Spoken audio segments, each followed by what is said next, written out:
मैं रुकैया मैडम से कहूंगा कि वह 2 शब्द बोले। रुकैया मैडम 134 की महिला अध्यक्ष है जो हमारे बीच आ रही हैं 2 शब्द बोलने के लिए। अस्सलाम वालेकुम वरहमतुल्लाहि वबरकातुहू। मैं तो कभी स्टेज पे बोलना नहीं चाहती थी, मेरी भाई बहनों लोग, मगर मैंने बोलने के लिए बहुत डर रही हूँ।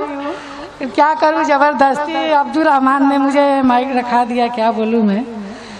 बच्चे लोग जो भी स्कूल आते हैं पढ़ने के लिए, आप लोगों से गुजारिश है बच्चे लोगों को ध्यान दीजिए पढ़ने के लिए। और क्या बोलूँ मैं, मौलाना बैठे हुए हैं, मैं कुछ बोल नहीं सकती हूँ। नसीम मौलाना का बहुत इज्जत करती हूँ। अस्सलाम वालेकुम।